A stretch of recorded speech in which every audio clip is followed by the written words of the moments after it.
Welcome to the World United. Welcome to the World United. Okay, welcome to all of you to the Global Transformation Festival 2021. This is November 6th, Saturday in Australia. Today we are on day 2, session 2, track 3. I'm your host, Mansi Phagdev from sunny San Diego, California. So honored to be with all of our viewers today, logging in from different parts of the world, and all our esteemed speakers.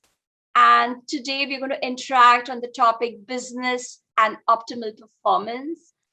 A hearty welcome to all the speakers, Isaac Xavier, David Lindsay, Rashid Khan, Aldwin Altuni, and Christopher Sellers. Thank you and welcome. So first, I would like to invite Isaac Xavier.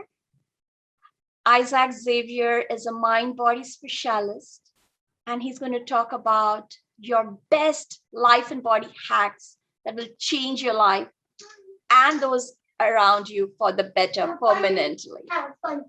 Have fun. Isaac began a journey Have towards... fun. Have fun. Yes, Have Isha. fun. Okay. Okay, Mom. Hi, thank you. That was my Have my fun. 11-year-old son. Thank you so much. I think a slice of real life really entering. That's good.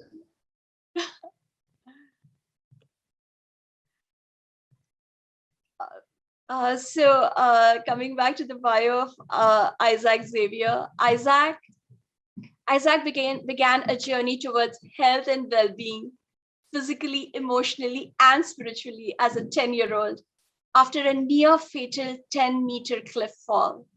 The resulting health issues and trauma inspired a quest to live strong, move well, and help heal his body via the most natural methods possible.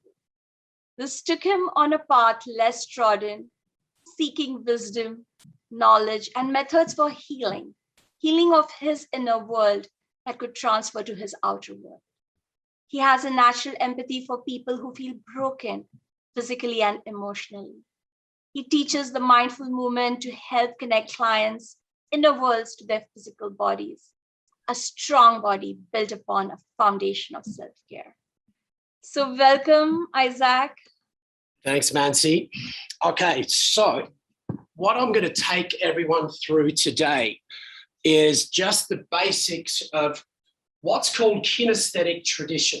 Now, this is a practice that through Indigenous cultures through the ages, and we seem to have lost it in the West, where the grandparents would actually teach the grandchildren how to do everything: breathe, move, eat, hunt. And it wasn't just about the physicality. It was very much about the mindset. And I'm going to take you through the basics of posture and breathing that I've applied over my life that's helped me with the healing of all the injuries and the problems that I've had, and how to seamlessly integrate them into your life. Because what I find, especially in the health and fitness industry, it's always asking us to do more. You know, there's another smoothie, another protein shake, another meditation, another gratitude journal. It's always more. We've all got enough to do. So my whole philosophy is we're all going to be eating, talking, breathing, walking, sitting, standing all day. So why not do it the best way you can? So I want to seamlessly integrate all of this into your daily life. So the first thing about posture.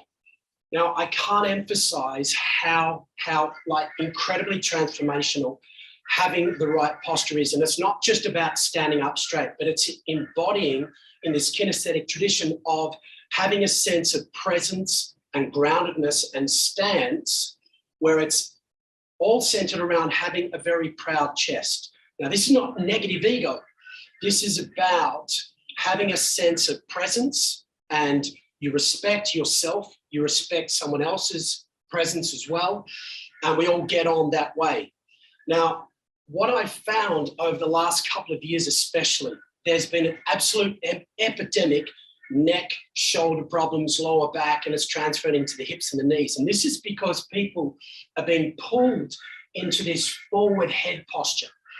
And we have a natural way of protecting ourselves when we're under threat of going into what's called flexion protection. Now, this can be only just a couple of centimeters and have a massive and detrimental effect on people. So I'm going to take you through just a test and a simple way that simple hack of how to get your posture optimal for the rest of your life, and where gravity works in your favor rather than it compressing you. So those who can get to a wall, that's why I've got this background here, get a corner, and this is a great way of testing. So you get your pelvis up against the wall and see if you can align your spine into the corner. I prefer a corner rather than the flat bit because it actually gives you that biofeedback into your spine. And so with your hand, you should be able to just slide your hand into your lower back, but only 1 centimeter, like 1 finger, 2 fingers maximum. Now, if you find that you've got a great big lumbar arch, just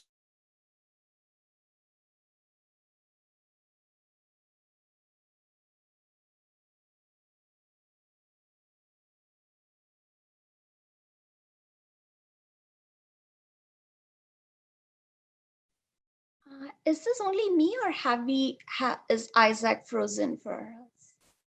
Yeah. I've lost audio as well. Yeah. your chin will drop. Most people I notice right up here. Isaac, can you repeat the last 2 sentences again? We lost you. You froze for a sentence or two. Sure. So the neck position is super, super important. You can imagine you've got this freeway of nerves and muscle and blood vessels and lymphatic tissue. And if that is compressed, you're not going to get that flow into your brain. So you want to drop your chin and try and lengthen through the back of your neck, almost where the neck straightens out fully. You don't want to have it fully straight, just a slight curve where there is 1 centimeter, 2 centimeters between your neck and the wall. Now, that's your test. If you find you can't get that lumbar arch under and your head can't get back, that's okay. What I'm going to teach you now is how over the next few months, it might even take a year, to be able to get your head and your centered right over your body. So the head weighs 4 to 5 kilos, depending on how big you are. And if you've got that 4 to 5 kilos constantly pulling on your neck and these big upper trapezius muscles here, then you're going to be put in a state of just slight sympathetic nervous system, fight or flight. Now, these 2 big muscles here, these down here, the upper trapezius muscles, and this one on the side here called the sternocleidomastoid. Now, they have been integral in being able to help us survive as a species when we were prey for the bigger animals that would make us lunch. So what these muscles do is look for danger and shrug up, protect this area here. Now, of course, we don't have predators for the most of us, but life becomes like a threat of a predator. And we've all had that pain through our neck and upper trap. Someone gives us a massage in your shoulders, like, oh, it feels so good. So to be able to soften those upper trapezius muscles is no easy feat when your brain is putting them into protection mode. So here's the way to do it.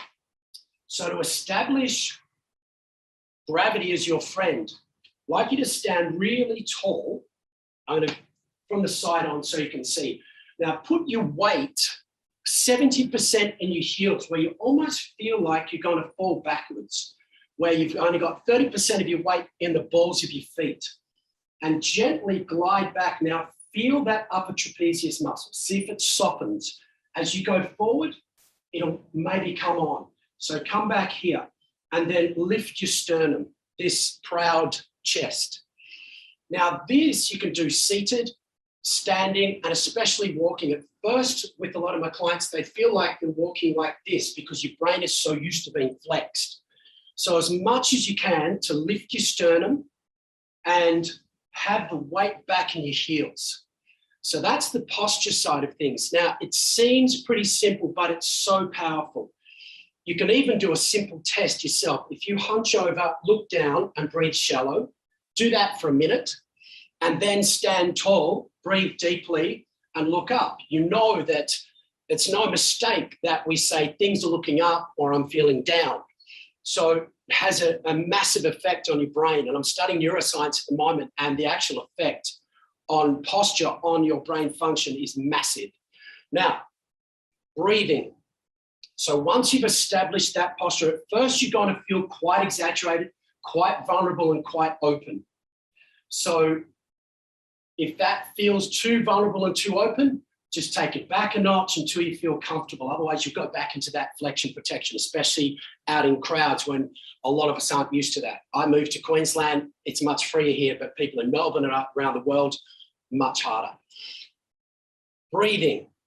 I'm going to get you to do one really simple exercise. There's so many different breathing exercises. Like I said, I want this to be seamlessly integrated. And you can do this even in a very stressful situation. I get some parents who I say, instead of yelling at your kids, just do this exercise. So just gently breathe out of your mouth. Don't prepare anything, just breathe out of your mouth like you're blowing out a candle about 1 meter in front of you, and keep blowing out, blowing out, blowing out, blowing out till you've got nothing left. Then gently hold for a count of 2 and then relax. And notice what happens. What you will find happens is you'll naturally breathe openly, fully. So you'll breathe what's called horizontally. You don't want to be breathing vertically. When you're breathing vertically, meaning you're chest breathing and your shoulders are coming up, it's always a good test, especially after a stressful situation. Have a look at your phone, do a selfie or a video, or get in the mirror and just watch whether your shoulders raise up. So we'll do that again. And this time, see if you can do it eyes closed. Breathe out fully, every ounce of air out of your mouth. Keep breathing, keep breathing, keep breathing out until you've got nothing left. Hold, and then notice how the air just naturally rushes in. Because when I get people to try and take deep breaths, they get stuck. So this is a way your body just naturally does it. Now, the last point about breathing is, even though I've got you to breathe out your mouth on that exercise, and breathing, when you breathe out, your heart rate goes down. When you breathe in, it goes back up. So it's a really simple hack. And I get people to do it in traffic, at the lights, in stressful situations. Even when they're talking to someone, you can just gently just breathe out. You can breathe out your nose so they can't see you breathing out your mouth. Just stills your whole nervous system. Now, nose breathing is the key. It is so important. There's some fantastic books out there. James Nestor wrote a book called I Breathe, fantastic reference. He talks all about nose breathing. When we breathe in and out our mouth, it's like that panic breath, which is not healthy for us. So as much as you can to breathe in and out your nose, and I get athletes to do this even at maximum effort. I get them, I'll actually tape their mouth shut with micropore tape, and it trains their whole sinuses, this whole area in here to start to open up. And we have in our paranasal sinuses here a wonderful little gas called nitric oxide, and it's a dilator, and it dilates our blood vessels, it dilates our lungs. Also, it's like the bike messenger of the body. It helps to communicate everywhere. So breathing in and out your nose is really, really important. And what all the research has shown is that no more than 5 breaths a minute is that ideally we want to breathe 5 breaths a minute. So it's 5 seconds out, 5 seconds in, and that 5 to 6 times in 1 minute. Any more than that, and we're over breathing. So these are good little tests. You can see where you're at. And where the more you do it, the more attention you give this area, the more attention your brain will give it as well. So there are a couple of little things that I think will really help, especially when people are transitioning now from being inside and very fearful. And one little great thing about this nitric oxide, it kills 85% of all viruses, including coronavirus. So to breathe in and out your nose is very, very protective. So I hope that gave you some little points to think about and practice. Thank you so much, Isaac. For people who have been listening through the first session and now coming There is a change in energy. I can literally feel the testosterone come in. And thank you so much for that. And Isaac, I have to make a confession that the moment you mentioned the word posture, does that awareness immediately make us sit a little bit straighter and a little bit taller? And really, these are just amazing practical hacks that we can do right now. Like implement right at this moment. And Isaac, really, thank you for taking us there. I think we are going to be in a more heightened level of awareness and of being mindful of our posture and really, how it impacts even other higher functions. Thank you so much. And I'll chat with you deeper when we go into our panel. Thank you so much. Sure. Thank you. Thanks.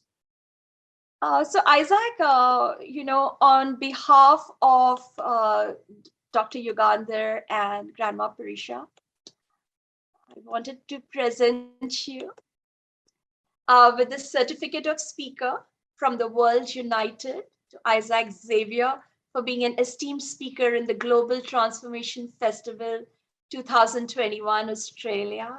Cool. Thank you so much. Thank you so much for sharing your life hacks. So yeah, just those 2 points that are really for people to be able to see that don't try and do more. Just do what you're normally doing, like posture, just do it better. Breathing, just do it easier. It's actually easier to breathe in and out your nose and your mouth. It takes less energy with practice. Thank you.